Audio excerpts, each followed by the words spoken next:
सभी दोस्तों को नमस्कार। आपका फिर से एक बार अपने YouTube चैनल कृद्यांश फार्म्स पे आपका स्वागत है। तो दोस्तों, आज जिस टॉपिक के बारे में हम लोग बात करना जा रहे हैं वो एक डेयरी का बहुत ही मुख्य पार्ट है। उसके बिना आप अपने डेयरी को प्रॉफिटेबिलिटी में नहीं ले जा सकते हैं। अगर आपको अपने डेयरी का, अपने हर्ड का जितने एनिमल्स हैं उनसे आपको अच्छा प्रॉफिट लेना है तो आपको जो ये पीरियड है इसको आपको अच्छा मेंटेन करना पड़ेगा। अब ज़्यादातर लोग आप लोग समझ गए होंगे हम किस बारे में बात करने वाले हैं। दोस्तों, उसका जिस टॉपिक के बारे में हम बात करने वाले हैं उसका नाम है ट्रांजिशन मैनेजमेंट।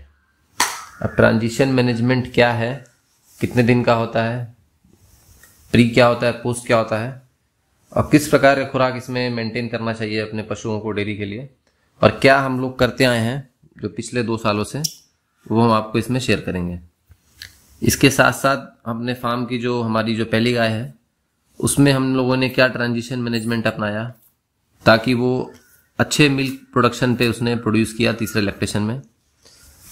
तो ट्रांजिशन मैनेजमेंट जो होता है वो मुख्यतः ये है कि आपकी गाय को ड्राई पीरियड से लेके, मतलब आपकी गाय जब ड्राई है, दूध नहीं दे रही है, उस समय से लेके और जो उसका लैक्टेशन पीरियड है, जब वो दूध देने का समय उसका जो आने वाला है, वो बीच का जो पीरियड है उसको मेंटेन करना। तो जो आपका लैक्टेशन पीरियड है वो इसी पर निर्भर कर रहा है कि आपने कितना अच्छा उसको ड्राई पीरियड दिया है और ड्राई पीरियड में कितना अच्छा उसको फीड दिया है, सप्लीमेंट दिए हैं। तो ट्रांजिशन मैनेजमेंट जो है ये आपका 50 दिन का नॉर्मली रहता है और बाकी आप ये अपने पशु के अनुसार, अगर उसका BCS ज़्यादा डाउन है तो उसके अनुसार आप उसको बढ़ा घटा सकते हैं।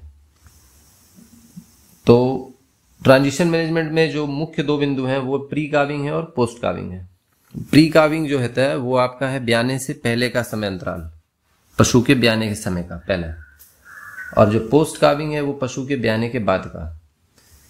तो प्री काविंग में आपको क्या क्या मुख्य चीज़ों का ध्यान रखना रहता है और कैसे मुख्य कुछ सप्लीमेंट्स का ध्यान रखना पड़ता है वो हम लोग बात करेंगे। तो प्री काविंग में आपको पहला तो ये है कि पशु का प्रॉपर आपको ड्राई मैटर देखना पड़ेगा, उसका प्रॉपर संतुलित राशन क्या आप दे रहे हैं उसको ब्याने से पहले। और राशन मतलब ये नहीं कि आप खाली चोकर डाल रहे हैं, तो चोकर से क्या मिलेगा, ओनली फाइबर मिलेगा और कुछ नहीं मिलेगा। तो वैसा चीज़ देना इसमें प्रोटीन का रेशियो, कैल्शियम, बाकी मिनरल्स और साथ में उसका ऊर्जा का स्तर, ये सब बना रहा है। तो वो आपका प्री काविंग जो पीरियड है उसमें आपको ये मेंटेन करना है, ये सब जो चीज़ हम आपको बता रहे हैं। खासकर मेनली उसमें आपको कैल्शियम पे उस पर ध्यान देना है स्टार्टिंग के 50 डेज में, ब्याने से पहले।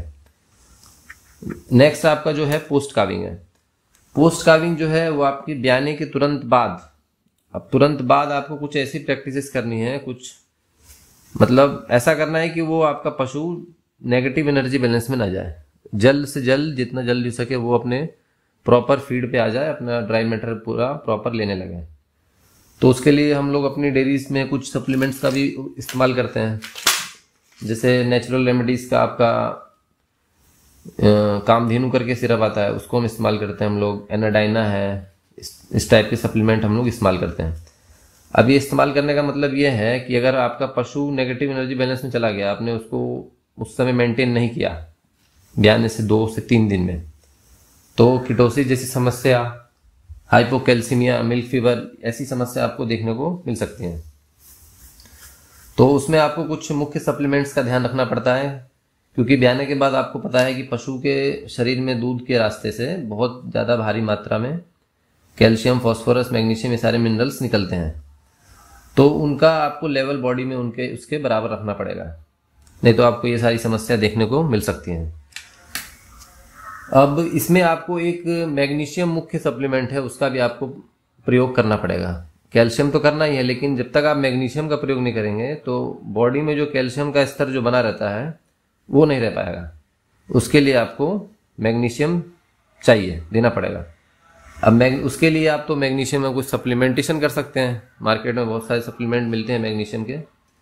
और नहीं तो अगर आप साइलेज का प्रयोग करते हैं तो साइलेज एक अच्छा मैग्नीशियम से रहित चारा है पशुओं के लिए, तो आप उसका भी प्रयोग कर सकते हैं। अब जो आप सामने जो स्क्रीन पे गाय देख रहे हैं, ये हम लोग की फार्म की पहली गाय है गंगा। अब देखिए हम लोगों ने इसका ट्रांजिशन मैनेजमेंट किस प्रकार किया था। आप इसका देख रहे हैं BCS जो बॉडी कंडीशन स्कोर है इसका आप लोग देख रहे हैं अभी ब्याने के बाद का, कितना अच्छा इसने अपना BCS मेंटेन कर रखा है। और उसका अडर पोजीशन आप देख सकते हैं कितना अच्छा उसका अडर है। तो हम लोगों ने जो, अब हम सबका अलग अलग फीड मेंटेनेंस होता है, कोई कुछ फीड देता है कोई कुछ देता है। अब हम लोगों ने जो यूज़ किया है वो हम लोग आपको इसमें शेयर करने वाले हैं, जिसका हम लोगों को रिजल्ट मिला है। तो ब्याने से 50 दिन पहले हमने किसी कंपनी का फीड यूज़ नहीं किया। 50 दिन पहले हमने जो पशुओं को जो फीड चल रहा था उसमें एक तो आपका मुख्य चीज़ था देसी चना, एक था आपका मक्का था, और आपका साथ में चोकर था और सरसों की खल थी। ये 4 चीज़ों का हमने प्रयोग किया था ब्याने से पहले का। और साथ में हम लोगों ने हल्दी पाउडर उसको कंटिन्यू, हम लोग वो हमेशा चलता रहता है हमारे फार्म पे। तो ये सब 4 चीज़ें हम लोगों ने उसको दिया था। और लास्ट के 20 दिन में, जब ब्याने से 20 दिन और पहले का समय आ गया था, तो जो फीड जो था पशु का हमारा 4 से 5 kg हम लोग उसको फीडिंग दे रहे थे पर डे का, ताकि उसको आदत बनी रहे फीड की ऐसी। तो उसको फिर आप डायरेक्ट 5 से स्टार्ट कर सकते हैं और उससे एक अच्छा प्रोडक्शन ले सकते हैं। तो दोस्तों इसी के साथ आज का वीडियो हम लोग यहीं पे समाप्त करते हैं। और हम लोग दोस्तों, जैसे मैंने आपको पहले बताया था कि जो हम लोगों ने अपने इस 2 साल के पीरियड में जो भी इसमें देखा, जो हमने इसमें किया है डेयरी में, वो हम आप लोग को एक्चुअल में शेयर करेंगे। इसमें सुनी सुनाई बातें नहीं होंगी, जो देखा गया है और जो किया गया है।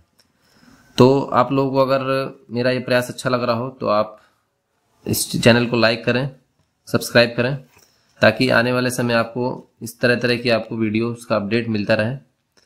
और सभी दोस्तों को धन्यवाद। राधे राधे।